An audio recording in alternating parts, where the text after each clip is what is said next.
right here in Hudson Valley, about an hour north of New York City, right between the suburbs and the mountains.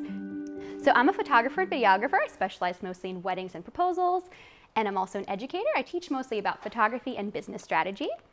And my favorite topic is goal setting, which we're going to be talking all about today. So we're going to start by reflecting on 2019, so both the positives and negatives. Then we're going to brainstorm a new vision for 2020. We're going to talk about how to formulate strong, achievable goals, how to create an action plan, and then how to make our goals happen through envisioning, writing it down, and accountability. So as we go through this workbook, you are more than welcome to eat the fruit but spit out the seeds. So take whatever resonates with you to heart, and then anything that doesn't, just ignore it. There's no one correct way to goal set. If by the end of the year it results in growth, you did it right. So first we're going to start by reflecting. So if you wrote any goals out for last year, 2019 goals, you can go ahead and take those out now and just kind of look through them, check off any ones that you did, or maybe mark down ones that you didn't get to. So every year when we get to this part of it, I always forget what actually happened throughout the year. I don't know if this happens to you guys. So I like to always refresh my memory. So do a little walk down memory lane. So flip through my calendar, go to the beginning of January, work my way through, scroll through Facebook, Instagram, camera roll, just to remind myself like what actually happened throughout this year. And a lot of apps nowadays have like a recap feature that does this for you. So like Instagram's top 9, Facebook has like a year in review, so your most popular photos. Mint even has like a year overview, so where your money went that year. Spotify does like 2019 Wrapped, so it shows you like what genres you listen to the most, which can kind of tell you what kind of mood you were in that year maybe. And then also ask your family and friends. So I feel like every year I forget like this big epic thing that happened because it just like, as soon as it's done, you forget about it, right? You move on to the next thing. So ask your friends and family if there's anything they remember, anything positive that you did throughout the year. So you guys can go ahead and fill that out in your workbook on that first page, 2019 wins. So these can be achieved goals, so actual goals that you completed, or it can be unexpected wins, so something you weren't even trying to get done, but it just happened anyways, or just anything positive that happened to you. So trips you went on, any like positive news you got. So try to kind of think of this as like a reverse bucket list. So as motivated people, we're always like making bucket lists and what we want to do, but when it comes to things we've already done, as soon as we finish them, we're on to the next thing and we forget about it. So this is like your chance to really acknowledge what you've already completed. So now we're going to focus on the shortfalls, so kind of the negatives. So any goals you didn't accomplish, or even just kind of more overarching negatives. So if there's anything that frustrated you a lot throughout the year, something that stressed you out, maybe you spent your time doing a lot of something that you want to cut back on. And then as you're making that list, ask yourself, why not? So why didn't you accomplish it? Was it internal forces? So was it your mindset, your habits, your behaviors, or was it something external? Maybe it was something out of your control that you couldn't have controlled anyways. And then ask yourself, do you want to try it again this year? Do you want to maybe amend it before you try it again? Or maybe your path has shifted and you just don't even want to focus on it anymore. And then for each shortfall, try to find at least one silver lining. So maybe I didn't do this, but I did this. Or I didn't reach this because so-and-so. So for instance, my brother-in-law, he's like a big reader. He always has a book goal every year. And he didn't reach his book goal this year, but the books he read, he actually read more pages than last year. So that was still a win. It was just, you know, sometimes numbers don't mean anything. And then sometimes it's more about the journey than the finish line. So maybe you didn't actually reach your goal, you didn't reach the finish line, but you grew as a person in the process, so it's still considered a win. All right, cool. So next is values. So if you flip to the next page, so this isn't which areas of your life are most important to you, because hopefully all areas of your life are important. This is just which areas need the most nurturing this year. So you can go ahead and circle from 1 to 5, maybe 1 to 3 is kind of a low priority or maybe just needs maintenance, and then 3 to 5 is you really want to work on it, put a lot of effort into it. So I feel like every year of life, these kind of shift for me. So when I first started my business, it was all business, career, finances, it was all like growth mindset. And then I reached a point where I did really well in my business, I was really established, getting lots of business, but my self-care and personal life and like family time was just awful. So that next year, I hardly focused on business or career at all, and it was just all hobbies, interests, self-care. So it definitely, for me, it ebbs and flows. Like every couple years, it's like I totally switch tracks. And for instance, my sister's pregnant this year, so all of her goals are just family. Like that is just her number one focus.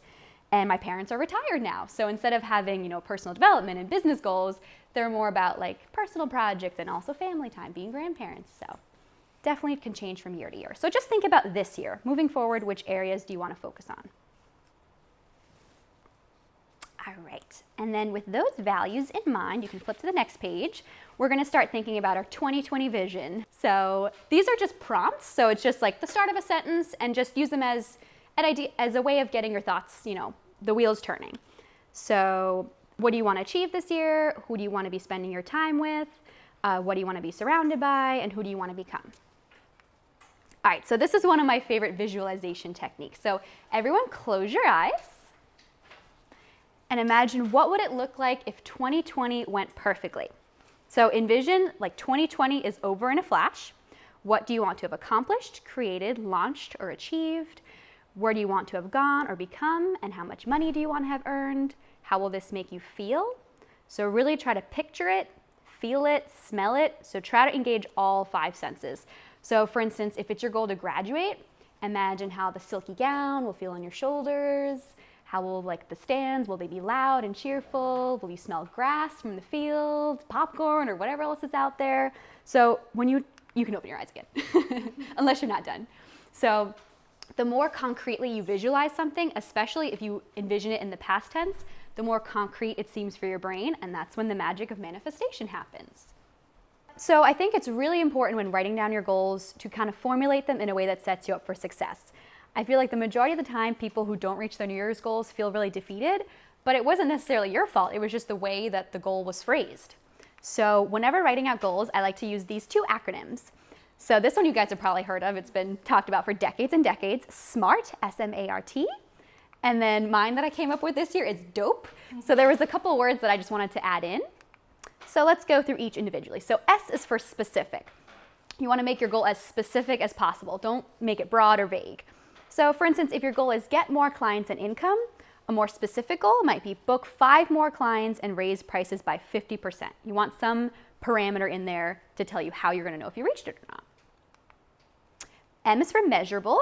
So a lot of people make goals that are like, be better at self-care. But there's, at the end of the year, how are you going to check that off? How are you going to know if you did that? So you want to do something that's a little more measurable. So for instance, get a massage after every doubleheader. Attainable. So this one is a big one that people make the mistake of doing a lot. So you want it to be a goal that you have control over attaining. So nothing that requires a third party or an external force. So for instance, your goal might be find a boyfriend and get married by 2020. But it takes 2 to tango. You can't do that on your own. But what you could do is make a dating profile and go on 1 date per week. That's something you can control and you can check off when you've done it. R is for realistic. It's kind of a fine line. So you want to make it a reach goal. You want to make it a challenge, something you'd be proud of achieving. But you don't want to make it so crazy that in your heart of hearts, I'm not going to reach. It's just a wish. That's not going to happen. It has to be like a tease. You have to know in your heart of hearts that it's possible. So for instance, in your first year of business, it might not be realistic. I mean, you might want to make 6 figures, but you'll probably know of your heart of hearts it's not going to happen. So maybe something more realistic, maybe something a little scaled back month by month. So maybe make at least $1,500 per month. And then time-based. So if you don't attach deadlines or some type of time frame to it, it's just not going to get done. I know that from personal experience.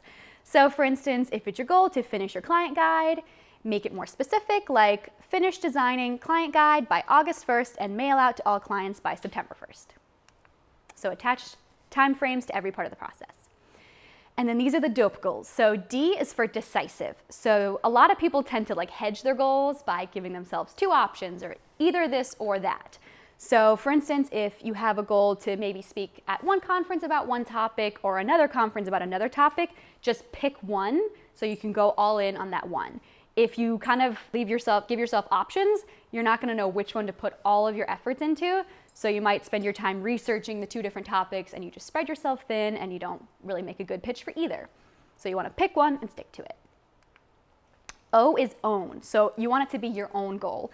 So kind of like the reverse end of attainable. So you want it to be a goal that you choose to do, something that you feel motivated to do, not something that your spouse wants you to do or the industry says you should do, something you actually feel drawn to do. And then P is positive. So this is also a big one. So if you have a goal to stop doing something or quit doing something, don't phrase what you're going to stop or quit. Focus on what you are going to do to replace it. So for instance, if it's your goal to stop watching TV, maybe replace that with read 10 pages in a book every night. Because your brain isn't able to unthink or unfocus on something. So if I told all of you guys, don't think about a pink elephant, you can't, like once you hear it, you can't not think about it. So the same thing happens with your goals. If you write out what you want to stop or quit, you're going to be thinking about TV or cigarettes or whatever. So you want to just completely forget about what you're stopping and only focus about what you're going to do instead. And then E is emotional. So try to put a positive spin or an emotional spin on your goal. So for instance, my goal was get a massage after every double header, but I changed that to enjoy a massage after every double header. So you want to specify how you're going to be achieving this goal. Because there's been times where I had a double header, so I have a ton of stuff to cull and edit like that Monday morning. But part of the goal is to enjoy it. So I can't go into it with guilt or frustrations. Part of the goal is enjoying it, so I'm going to enjoy it. For instance, last year, my mom's goal was to sell her tea house. She had a tea shop down at the shore. And it wasn't just her goal to sell the tea house. She wanted to have a happy sale, she called it. So she wanted to sell it to someone who appreciated all the work she put into it, not just selling it to someone who's going to rip it down and make something new. So that was her goal. And I think she had 2 offers that were really similar, but she went with the one who like really appreciated all of the decor inside. So that was part of her goal. All right, so then with those guidelines in mind, you can write out your goals on this big blank sheet. And as you're thinking about your big major goals, you might have some ideas for short-term goals. So maybe like quick tasks or just like reminders, things you want to just get off your chest really quickly. Or you might have ideas for future goals. So maybe something you don't want to focus on this year, maybe you're already aware that you won't have time for it this year, but maybe something you want to do in 5 or 10 years. So just jot it down there so you can remember it next year. It's really important to share your goals because even just saying it, writing it down is one thing. That makes it more real. Saying it out loud, that makes it more real. And then making it public, everyone here in this room now knows your goals. So if you see them again, they're gonna be like, oh, how's it going on this? Or, oh, did you plan your trip to Italy? Or, oh, I read this article about Italy. So it really helps to share your goals. Okay, so then with those goals in mind, do any of them have kind of a common thread? So like a direction you're headed, or maybe who you want to become, so an overarching theme. So this is where people come up with like a word of the year. So try to write down some like nouns or verbs that kind of encapsulate all of your goals as a whole. So that throughout the year, you can just like keep telling yourself this word and it kind of gives you direction. So you can use that little space to come up with just brainstorm, write down a couple, and then if one feels right, you can just circle it, highlight it, whatever you want to do.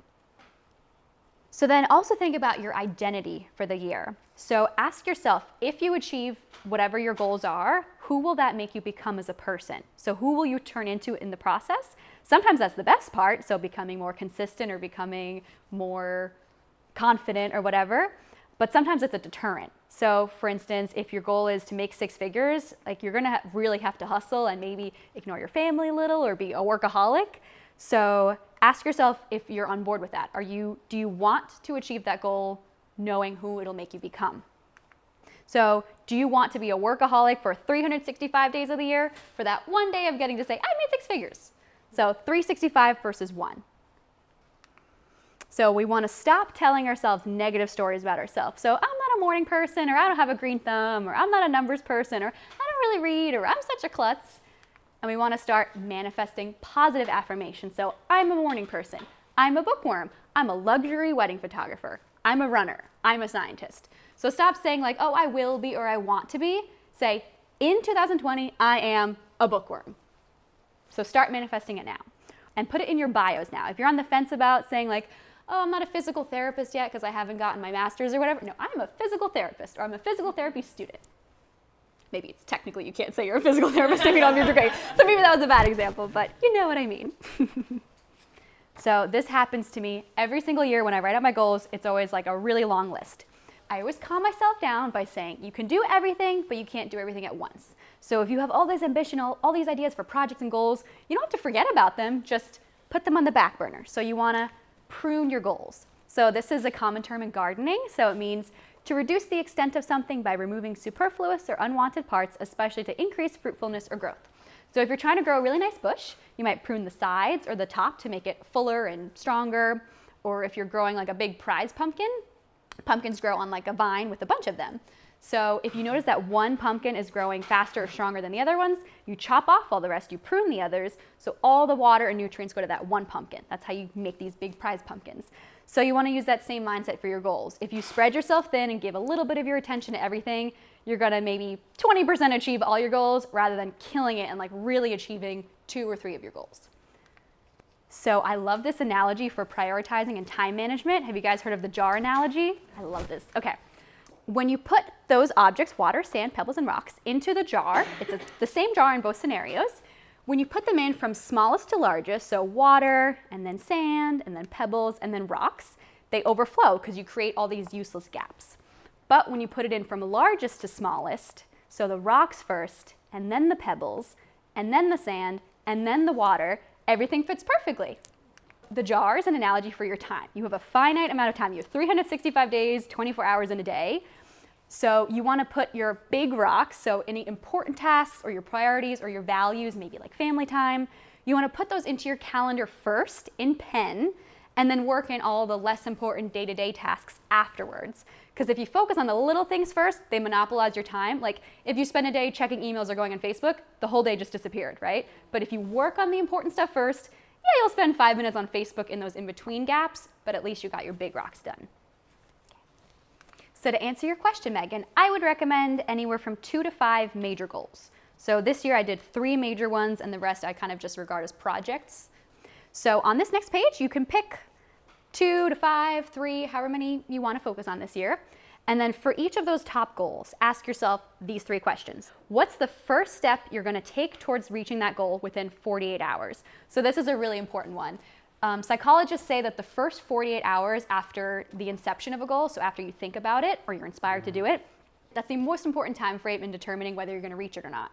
So if you take even just a tiny action towards that goal, so if it's the client guide, opening the InDesign file and naming it, saving it. Just that one tiny step trains your brain. Okay, when Lynn comes up with a goal, she's serious about it, she already started working on it, cool, she's gonna do this goal. But if you set the goal and then you don't do anything at all towards it, it's like your brain's like, oh, whatever, she just wrote it down, she doesn't care about it. So it's like if a guy asks you out on a date and you're waiting for him for hours, he doesn't show up, he stood you up, you're not gonna trust him, you're not gonna say yes to that second date, right? So the same thing happens psychologically with yourself in your own brain. So it doesn't have to be huge. So for each of those top goals, think of your first step, what you're gonna do towards it. It can be small, it can be researching something, downloading an app that'll help you, telling someone, asking someone for help towards it, which leads into the second one. So accountability and tracking. So how will you keep yourself accountable and how will you track your progress? The more people you tell it to, the better. So like we all did just before, we want to tell as many people as possible our goals. So obviously your friends and family. Also maybe pick an accountability buddy. So every time you see that person, they're going to ask you, hey, how's it going with blank? So every time you see them, you're going to want to have positive news to share with them. So you're going to push yourself even farther. And then also make it public to strangers. Put it on Facebook. When you're done with this, take a picture, put it on Instagram, Facebook, wherever you want. The more people that see it, the more chances there are that people will reach out to help you. So for instance, if you have a goal to be on some like TV show or you want an article written about you in some magazine, someone might see it and say, oh, I know an editor for this magazine, or I know like Gianna is on this network, maybe she knows someone. So by putting it out there, you would be surprised how many people want to help you. So there's this thing that psychologists call the helper's high. So if people see an opportunity like, oh, if they know, I know someone I can connect them to, they almost feel like they can take responsibility for your successes. So people love helping you. And then whenever you're asking someone for help for something, be super specific, tell them how they can help you. So one of the things that drives me insane, you guys have probably heard it, is, oh, I'd love to take you out to coffee to pick your brain. I have never once known anyone who just says yes to that flatly unless there's something more specific to it. So I've never said yes to someone who's like, oh, I'd love to take you out to coffee to pick your brain. Because I'm like, okay, how long am I gonna be at coffee? What are they gonna ask me? I don't even know if I'm gonna have answers for what they're gonna ask me for. But what I have said yes to is when, for instance, there was a new, was she a planner? I think she was a planner who moved to Jersey City when I was living there from like Virginia. She had never been to Jersey or New York. And she said, she lived like kind of near me. And she said, hey, I'd love to take you out to coffee to ask you about the area, what the industry is like here, something like that. So I'm like, okay, great. I know I can answer those questions for her. I know it's gonna be maybe like an hour or two. So people are more inclined to say yes when they know what kind of commitment they're getting into and they know that they actually can help you. So never ask for general help. Always tell them how they can help you. So this is the last part and the most important part, taking action. So if you guys brought a calendar, or if you have like a Google Calendar you can pull up, or planner, go ahead and take that out now. So if any of your goals are super overwhelming, you don't even know where to begin, think about this quote. How do you eat an elephant? One bite at a time. So you want to take these long, year-long, overwhelming goals and break them down. So I like to work backwards from the deadline. So I know not all of your goals are year-long. You said your Achilles heel by June. So just take whatever your deadline is and divide that up. So if it's a year-long goal, I like to divide it into quarterly milestones. So put it into 4 equal chunks. And then in each of those quarters, give yourself weekly checkpoints. So I think there's 13 per quarter. And then each week, you can break that into daily tasks. So instead of thinking about this big overwhelming goal, you just go, okay, this week and today I'm working on this one thing. So it makes it a lot less overwhelming. So for instance, if it's your goal to make a client guide by next year, maybe quarterly you're working on the design, the text, the photos, and then you mail it out in June. And then each quarter, you split that up into the 13 sections of the guide. And then daily, maybe Monday, Tuesday, you work on the draft. Wednesday, you make the revisions. Thursday, you do the proofreading. Friday, you do the final touches. So instead of thinking about this big, overwhelming, big magazine, you go, okay, Monday of this week in this quarter, I'm working on this section, doing the rough draft. So it makes it a lot less overwhelming. So you can use this little sheet to break it up into quarters, months, and weeks for your major goals. Or if you have your planner here, just put in your milestones, your checkpoints. And remember, if it's a big priority, write it down in pen. Make sure it's a big rock. So it always kind of breaks my heart around this time of year. People who don't like setting goals will say there's nothing special about January 1st. And I get what they're trying to say, but I disagree that there is something special about January 1st, especially if you're in my family. Like, we make it this big thing, it's a celebration. Everyone takes time to slow down from their everyday routines to actually think about setting goals. But I think what they're trying to get at is that there's nothing exclusive about January 1st. So if you get an idea for a goal mid-year, that's perfectly fine. No one says you can only set goals on January 1st and they have to be finished December 31st. So if you guys get an idea for a goal mid-year, I want you guys to pop this bottle of champagne and attach the same specialness to it that we did today. So take out your sheets, think about your first step you're gonna take within 24 or 48 hours, pick someone to be accountable, so make them feel as special as January goals.